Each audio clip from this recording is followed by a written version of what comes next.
eternity, I prophetic see that the earth from sleep, grave the sentence deep, shall arise and seek for her maker meek, and the desert wild become a garden mild.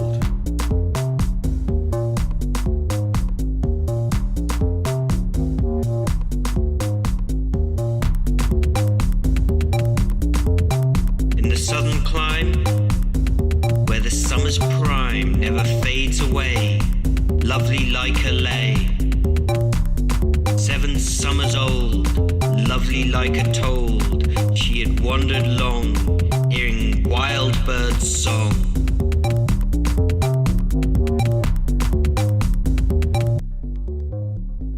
Sweet sleep, come to me underneath this tree. Do father, mother weep? Where can like her sleep?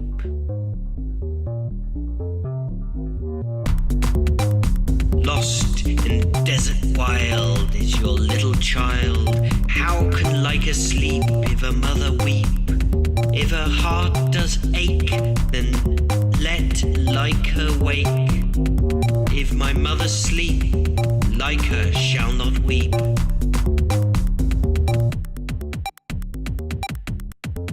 Frowning, frowning night, over this desert bright, let thy moon rise while I close my eyes, sleeping like a lay, while the beasts of prey come from caverns deep, viewed the maid asleep. The kingly lion stood and the virgin viewed, then he gambled round over the hallowed ground.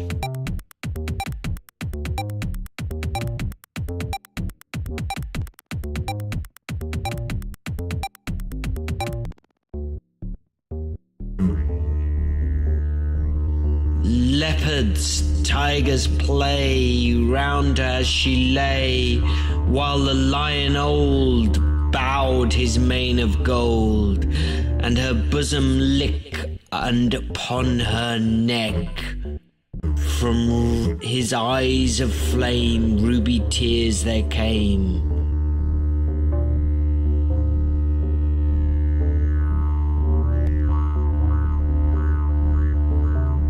While the lioness loosed her tender dress, and naked they conveyed to caves the sleeping maid. The little girl found all the night in woe, like as parents go over valleys deep while the deserts weep. Tired and woebegone, hoarse with making moan, arm in arm 7 days they traced the desert ways. 7 nights they sleep among shadows deep, and dream they see their child starved in desert wild. Pale through pathless ways the fancied image strays, famished, weaking, weak, with hollow piteous shriek, rising from unrest the trembling woman pressed, with feet of weary woe she could no further go. In his arms he bore her, armed with sorrow sore, till before their way a couching lion lay.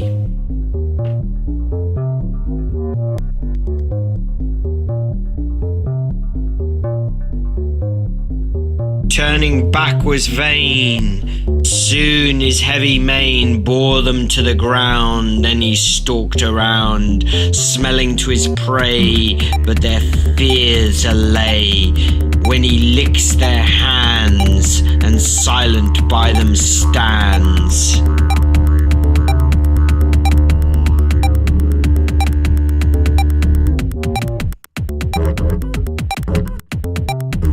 They look upon his eyes filled with deep surprise, and wondering behold a spirit armed in gold.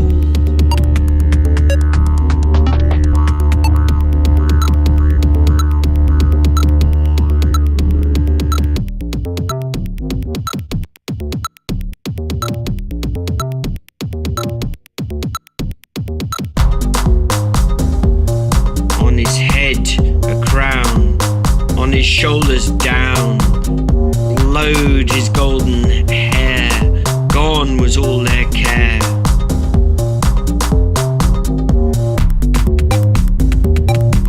Follow me, he said, weep not for the maid, in my palace deep Lyca lies asleep. Then they followed where the vision led, and saw their sleeping child among tigers wild. To this day they dwell in a lonely dell, nor fear the wolfish howl, nor the lion's growl. Little Girl Lost and Little Girl Found. There's a great deal to say about these two poems, but I'm not going to linger on them much. Personally, they're not great favourites of mine. They start with the poet talking about how in the future, in futurity, I prophetic see, that from sleep, grave the sentence deep, shall arise for a maker meek, and the desert wild become a garden mild. That the desert that we see of mankind today will become like the Garden of Eden, a garden mild, that things will get better, that the paradise will return. So there's that positive sort of note. And then what follows is sort of a mysterious story that could have religious meaning. And it tells the story of Lyca, who's 7 years old, and she gets lost in the desert. She lies down to sleep, and she's found by beasts of prey, and the kingly lion, presumably God, decides to gambol round over the hallowed ground, and he bows his mane of gold, and he licks her chest or bosom, and upon her neck from his eyes of flame ruby tears there came. So they sort of take her in hand. It appears, Keynes interprets this as like a dying and gaining a sort of spiritual. So they go looking, the parents go looking for their child Lyca, who's 7 years old. They're in desperate straits, they've fallen asleep, had not a very nice dream. Then they meet the lion. So the lion doesn't attack them, he doesn't eat them up, he licks their hands. They look upon his eyes, filled with deep surprise, and wondering behold a spirit armed in gold. So they see a spiritual form before them, a kind of a man made out of gold. On his head a crown, on his shoulders down flowed his golden hair, gone was all their care. Follow me, he said, weep not for the maid, in my palace deep Lyca lies asleep. Then they followed where the vision led, and saw their sleeping child among tigers wild. To this day they dwell in the lonely dell, nor fear the wolfish howl, nor the lion's growl. So they find their child in the cave, and they live in this lonely dell, in this lonely place, and they are not frightened of the wolves or the lions, because they understand that these are animal forms of God. I think the poem is probably better placed in the poems of Innocence. It is very, very similar in structure to Little Boy Lost and Found, isn't it? Where we have a father who neglects his child and the child disappears, but then the mother finds the child when God, the father, appears.